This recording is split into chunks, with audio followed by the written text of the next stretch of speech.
Hi everyone, अस्सलाम वालेकुम। तो कैसे हैं आप सब। स्टार्ट कर लेते हैं अपना रिव्यू रिएक्शन वीडियो। अच्छा जी, जो सलमा है वो काफ़ी ज़्यादा एक्टिव हैं अपने इंस्टा पर। इनएक्टिव वो यूट्यूब पर भी नहीं है, क्योंकि लास्ट डेज उन्होंने अपना ब्रांड आने के बाद यूट्यूब पर अपने ब्रांड के लिए कम्युनिटी पोस्ट लगाई थी। बट मुझे एक चीज़ पर बहुत ज़्यादा हैरत है कि जो सलमा के एक व्यूअरशिप है, जो सलमा के चाहने वाले हैं, उन्होंने उस कम्युनिटी पोस्ट को इतना ज़्यादा, मैं ये समझती हूँ, रिस्पॉन्ड नहीं किया।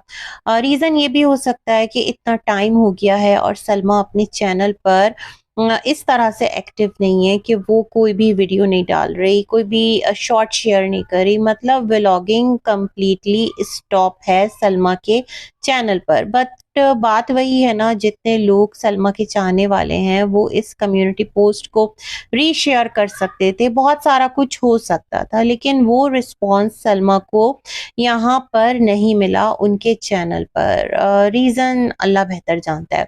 अच्छा, अब अगर हम सलमा के ब्रांड की तरफ आते हैं, तो मैंने यहाँ पर कुछ चीज़ें हाईलाइट की थी, क्योंकि सलमा सितारा हमेशा से इन दोनों का कंपैरिजन चलता चला आया है ना।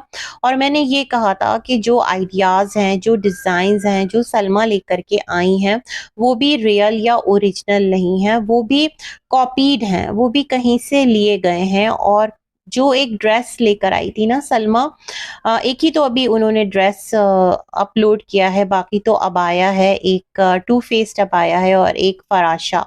अच्छा है अबाया, है ना, फराशा जो लेकर के आई हैं बटरफ्लाई और इस तरह से, अच्छा खूबसूरत ब्लैक में मुझे पसंद आता है। तो खैर, तो उस पर यही था कि अभी तक सलमा ने अपनी कोई ना वो नहीं दिखाई है, मतलब क्या कहते हैं, वर्कशॉप, या वो खुद डिज़ाइन कर रही हैं या वो कहीं से स्टफ उठा रही हैं। लेकिन आज सलमा ने इसको भी डिस्क्लोज कर ही दिया और उन्होंने बताया कि उन्हें काफ़ी ज़्यादा मेहनत करना पड़ी है। ज़ाहिर सी बात है, आप अपना ब्रांड लॉन्च करते हैं, आप अपना ऑनलाइन बिजनेस अगर करते हैं, तो बहुत सारी चीज़ आपको देखना पड़ती है।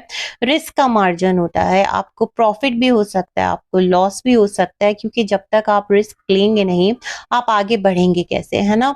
तो यही इन्होंने दिखाया कि फैब्रिक ये खुद लेकर आई हैं, लूज फैब्रिक है ना। इट मींस इन्होंने इसको स्टिच करवाया है, कहीं से सिला सिलाया या कुछ भी ऐसा ऑलरेडी एक होता है ना तैयार ड्रेस उठाकर अपने ब्रांड के अंडर ये सेल नहीं कर रही। तो फिर बात तो वही आती है ना कि यहाँ पर आइडिया इन्होंने भी लिया है। जिस तरह सितारा कॉपी कर रही होती थी, सितारा आइडिया ले रही होती थी, तो लाइकवाइज सलमा भी ले रही हैं। बट सलमा के लिए वो वाली शिद्दत हमें देखने को नहीं मिल रही। वो तमाम तर लोग जो सितारा के ब्रांड को बिल्कुल एक पॉइंट टू पॉइंट एक एक चीज को क्वेश्चन कर रहे होते थे, फैब्रिक को क्वेश्चन कर रहे होते थे, कह रहे होते थे बहुत महंगा है। और सच में मुझे भी महंगा लगता था, मैं भी कहती थी इस तरह की डिजाइन तो कोई भी रेडी कर सकता है, मतलब अपने घर में जिन्हें थोड़ा बहुत नो हाउ हो सिलाई का, या अपने टेलर को बता के आराम से सिलवा सकते हैं। तो वो इतना ज्यादा क्यों मतलब स्पेंड करें ना फिर कपड़ा जो है उसके ऊपर, और आराम से खुद ही सिलवा लेंगे, या खुद जो खवातीन है वो घर में भी स्टिच कर सकती हैं स्ट्रेट इस तरह के ड्रेसेस, है ना। तो मतलब बहुत ज्यादा क्रिटिसिज्म मिलता था, बट सलमा के केस में सारे के सारे खामोश हैं। फिर यहाँ पर थोड़ी सी बायसनेस जो है वो आ जाती है ना। मैं तो सितारा के लिए भी बोलती थी, मैं सलमा के लिए भी बोल रही हूँ कि जिस तरह 135 रियाल मुझे किसी ने कमेंट ही किया था, 10,000 रुपए अबाया टू कॉस्टली, है ना। आप अगर कोई ऐसा ब्रांड स्टार्ट कर रहे हैं, तो पहला मेरे ख्याल में आपका जो टारगेट होना चाहिए, आपका जो हदफ होना चाहिए, वो ये होना चाहिए कि हर जो एक खातून है ना, जो ऑनलाइन अगर चाहती है कुछ खरीदना, तो उसके बजट में हो, है ना, और वो उन चीजों को खरीद सके। पहले आप लोग छोटे स्केल से अपना काम स्टार्ट करें और फिर प्राइस बढ़ाते चले जाएं और आगे लेकर चलें। लेकिन खैर एनीवेज, आज सलमा ने जिस तरह अपना तमाम तर सिलसिला दिखाया, बखूर वगैरह वो जला रही थी, ऑर्डर पैक कर रही थी, तो अल्लाह पाक बरकत दे इनके काम में, और किसी के काम से किसी को कोई प्रॉब्लम नहीं है। मैं जो है वो कंपैरिजन कर रही हूँ, क्योंकि हमेशा से कंपैरिजन होता चला आया है ना।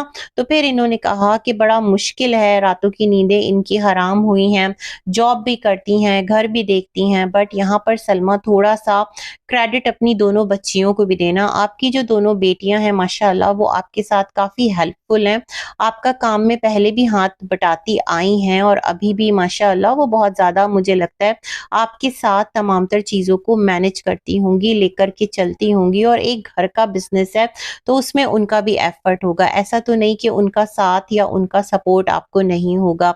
तो अच्छी बात है अगर आप अपनी ना बच्चियों का सपोर्ट भी कहें, मुझे उनका भी सपोर्ट है। अच्छा, इनके इस रील के नीचे किसी ने कमेंट किया हुआ था कि आपने इतना अच्छा होस्ट किया, जो पाकिस्तान से एक यूट्यूबर आई थी, लेकिन उन्होंने अब तक आपके ब्रांड के बारे में कोई भी प्रमोशनल एक स्टोरी नहीं लगाई है या आपका जो भी प्रोडक्ट है उसको रीशेयर नहीं किया। हाँ, मैंने भी नोटिस किया है। पता नहीं भाई, कुछ अलग चीज़ें होती हैं, कुछ अलग मामलात होते हैं, जहाँ पर प्रोफ़ेशनलिज़्म आता है, उसके अलग तकाज़े होते हैं। दोस्ती अलग है और क्या कहते हैं, काम अलग है ना? यहाँ पर मैं ये समझती हूँ कि जो सितारा है ना, अगर आप उसको देखते हैं, उसमें लोगों को लाख मैं समझती हूँ प्रॉब्लम्स नज़र आती होंगी, कमियाँ नज़र आती होंगी। लेकिन सितारा ने क्या किया, जब वो यूट्यूब पर आई, तो उसने हर एक को प्रमोट किया, अपने एक-एक रिश्तेदार को प्रमोट किया, है ना? कौन-सा रिश्तेदार है कि जिसको सितारा ने आगे आकर अपनी ऑडियंस से इंट्रोड्यूस नहीं करवाया, है ना? हर एक को आप देख लें, हर एक की फेस वैल्यू बनी, हर एक को लोगों ने जानना शुरू किया, पहचानना शुरू किया थ्रू देयर फेसेस, है ना? तो ये काम सितारा ने किया। बेसिकली हर एक ये काम नहीं करता। बहुत सारे बड़े-बड़े यूट्यूबर्स हैं जो अपने रिश्तेदारों को इस तरह से इंट्रोड्यूस नहीं करा रहे होते। और ये ऐसा नहीं कि मैं सितारा के फेवर में बोल रही हूँ। जो चीज़ जैसी है ना उसको उस तरह से मैं आप लोगों के सामने रखने की कोशिश कर रही हूँ, है ना? ऐसा ही है।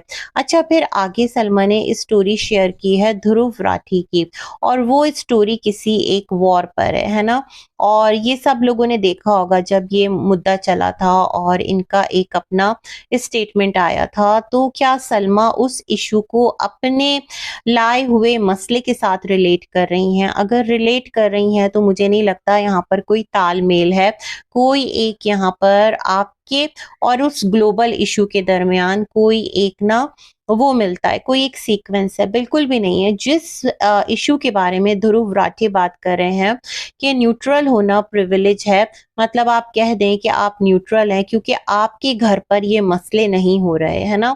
तो वो जो मसले को एड्रेस कर रहे हैं, वो मसला तो पूरी दुनिया देख रही है। उस मसले के लिए पूरी दुनिया के पास प्रूफ्स हैं, पूरी दुनिया के पास शवाहिद हैं, पूरी दुनिया उसको अपनी आंखों से विटनेस कर रही है, जिस मसले को वो एड्रेस कर रहे हैं। लेकिन अगर उस चीज़ को आप अपने मसले के साथ रिलेट करते हुए स्टोरी लगा रही हैं, तो आपके लाए हुए मसले के बारे में अगर मैं बात करती हूँ ना दोबारा से, क्योंकि मुझे इस बारे में बहुत सारे कमेंट्स आए हैं कि आप एक इशू लेकर के आई थी, जो भी था, जिस तरह से भी था, तो उसके बारे में कौन-सा ऐसा एक सिंगल सॉलिड प्रूफ है जो आपके मसले की जो एक्सट्रीम है ना, उसको प्रूफ करता है। और यहाँ बैठे इतने सारे लोग हैं जो आपके लाए हुए इशू के पीछे पता नहीं किस तरह से ना वो तमाम के तमाम उसमें कूद पड़े और हर एक का लॉस हुआ है।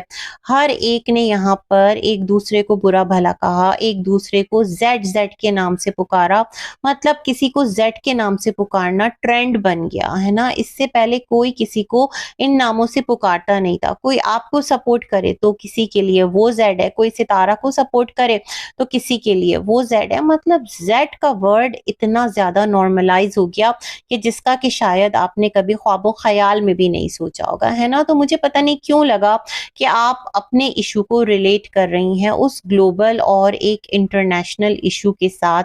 मतलब बेवक्त की ये एक रील लगाने का मतलब, है ना? कोई सिंपैथी लेना क्या है ये? क्यों है? अगर आप यूट्यूब को गुड बाय कह चुकी हैं, अगर आप लाए हुए तमाम तर मसलों को टाटा बाय बाय कर चुकी हैं, तो फिर इस तरह की चीज़ें लगाने का मतलब उसके पीछे लॉजिक है ना, कुछ तो आपके ज़हन में चल रहा होगा। तो बेसिकली यही है कि कोई तालमेल नहीं है ना। तो बाकी ये कि आप नेक नियति से काम कर रही हैं, मेहनत कर रही हैं, प्रैक्टिकली एफर्ट कर रही हैं, तो दिल से दुआ है कि अल्लाह पाक आपको कामयाबी अता करे। हर एक यहाँ पर अपने लिए, अपने बच्चों के लिए, अपने घर के लिए कुछ ना कुछ एफर्ट कर रहा है, तो जो भी नेक नियति से आगे बढ़ रहा है अल्लाह ताला उसका हाथ थामे। इसी के साथ मैं अपना रिव्यू करती हूँ एंड मिलेंगे एक और वीडियो में, तब तक के लिए अल्लाह हाफ़िज़।